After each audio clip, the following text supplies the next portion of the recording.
Hi, I'm Lisa. Welcome to my studio. I thought I would just have you come out here, hang out, and visit with me for a little bit and show you what's going on out here today. Well, I have a whole bunch of new videos in the works for you. Right here, a little sneak peek. Ooh, can't show you too much. This is an upcoming video. Whoop, there it is. Whoop, there it is. That's an upcoming video. This just came out with my premium video membership, so if you're a member, you can enjoy building that. Over here I've got, this is where I film my pieces, where you see my hands right here. I would have my project right there on the table. Got my lights set up so that we have good lighting during the videoing.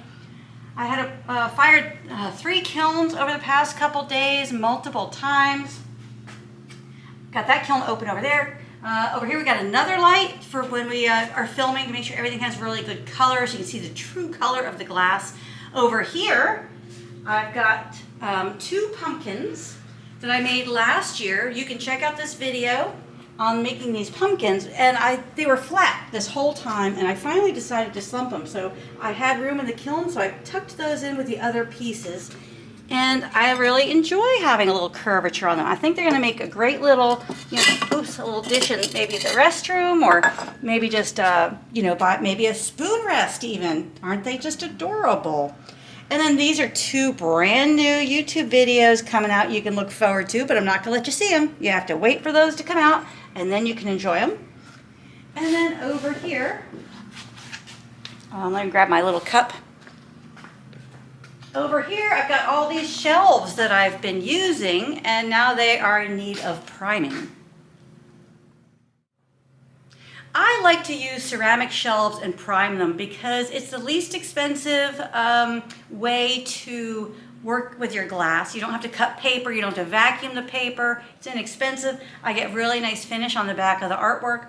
And I like these round ones. I have a bunch of them because rather than prime every time I fire, I just keep putting new kiln shelves in the kiln, and then when I have a whole bunch, I lay them out on the table and I prime them all at one time. Over here, another brand new project coming out very soon.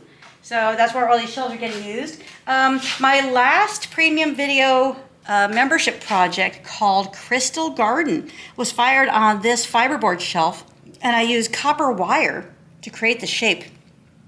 So when we prime this, we're going to put a lot of juice on there to fill in those holes. And the next time I use this shelf, those holes will not interfere or be visible in the next project, so that's important. Over here, I'm picking out materials and glass for one of my upcoming premium video projects. I'm deciding which colors to use, which materials I might like to use. Got my pattern right here, and so I'm kind of working on that. That'll be upcoming in the next couple of weeks or so. So kind of what I like to do sometimes is just put the glass on the table and live with it for a few days and see if I really like those color combinations or if something else comes to me. I let the glass kind of, in some cases, dictate or help give me direction for a particular video. While you're out here in the studio with me, some more exciting news. I have 2 new names to add to the Wall of Flame. All of these annual members are so awesome. They make me so happy, and I'm so grateful for all of you, for each and every one of you. So let's go ahead and add, look, I don't even have to climb high anymore. Let's go ahead and add Lynette C. Thank you, Lynette. Oh, we gotta get this going the right direction. There we go. All right, there we go. Lynette C. And then Meg. Meg V. Welcome, Lynette. Welcome, Meg. Thank you, everyone on this wall, for being so awesome. We really appreciate you. We appreciate your support. We appreciate the fact that you're behind us the whole time, helping us out and keeping us going here and keeping us motivated, excited, and enthusiastic about the glass fusing videos that we're making. So thank you so much. So I wanted to point out here, I have paint on my shirt. This is my Paint the Wall of Flame shirt. I've got orange and yellow paint all over. And so it's a great shirt to use when I'm doing my priming, because I am a messy primer. You're going to see. So I've got some powder primer here. Put it in here.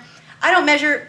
What I do is 1 part primer to like 3 or 4 parts water. I think I'm gonna do 4 today. That way it goes a little further, it's a little smoother. There we are.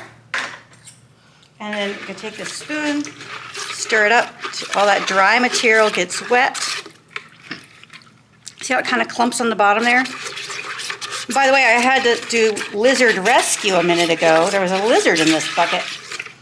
The poor little thing was breathing heavy and he was looking a little thin. So I used my hake brush to set him free, and then he wouldn't get off it. I was like, hey, little buddy, go live your life. Okay, so got my hake brush. Hake brush is, now you get these supplies at your art glass supplier, but a hake brush it retains a lot of moisture, and it leaves behind the minimal amount of texture, because whatever texture is on your shelf is going to end up in your artwork. All right, so I'm going to go over the shelf. Oops, see, I think I just got the cameraman. Yep. All right, so I'm going over in different directions. Make sure I completely cover the shelf till I get a nice, even pink color. And as you can see, there's pink on my tables because this stuff does stain your tables. And it comes out of my clothes. I never really have to worry about that. But you can see this goes on really fast and easy. And then in my studio, if there's a kiln shelf behind a kiln, it means it's primed and ready to go. Sometimes this pink color fades over time, and if I don't use the kiln shelf for a little while, it can become paler. So I know which shelves are ready to go based on their location in my studio. So after I use a shelf, I would put it in a different location. I kind of stack them in a corner, and then I know, oh, all those have to be primed.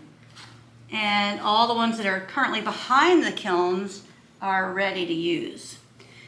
Now I don't prime my ceramic molds all that often, but at the end of this, if I have a little extra, I might check out my molds to see if any of them look like they are showing signs of wear. Signs of wear would be the primer is chipping, it looks thin, it's not as thick as it should be or could be. And primarily in the contact points where the glass would come in contact with the mold.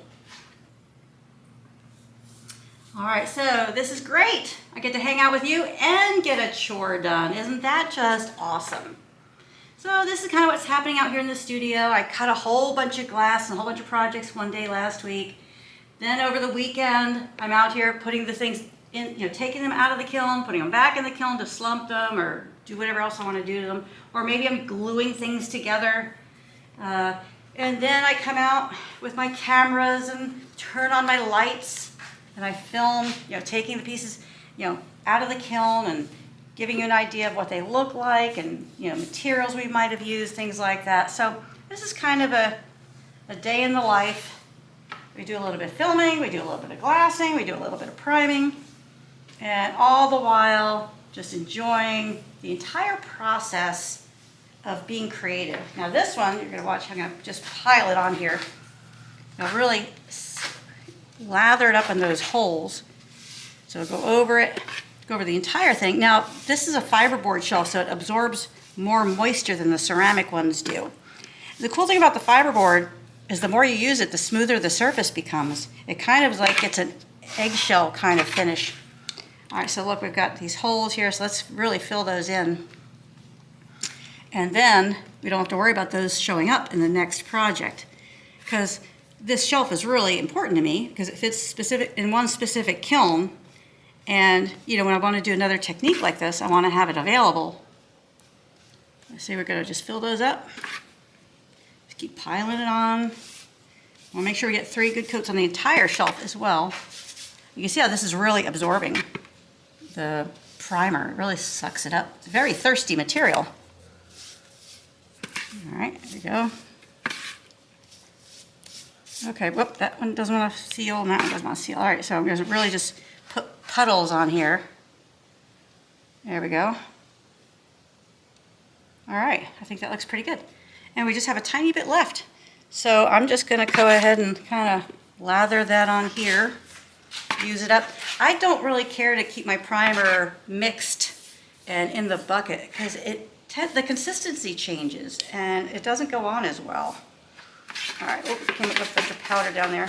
All right, well, I think we're going to call that done. This one came out nicely. Oh, there's a little spot right there. There we go. Actually, I think it's a little piece of wire. Yep, take that off of there. All right. Okay. Well, hey, this was fun. Me getting a chore done while visiting with you. So thanks for joining me. Please like, follow, and subscribe my YouTube channel. That way you'll get notified when my new videos come out. Very, very excited to tell you, to let you know, we just reached 9,000 subscribers on my YouTube channel. That is so awesome. You guys are so awesome. Thank you so much for that. I really appreciate it. And thank you for your comments. Thank you for your shares. Thank you for your likes. It's just fabulous. You know, we're just having a great time out here, and hope you're having a great time there at your studio and in your home. So please consider becoming a premium video member. We'd love to have you. Got new courses coming out all the time, exclusive content just for members. And you saw some of the things that I put into these projects, and those projects are really special. I really go all out to give you the best material, best content, best approach, and best delivery so that you can be successful. So become a premium video member. We'd love to have you. And until next time, I hope you get to fire your kiln, and happy fusing.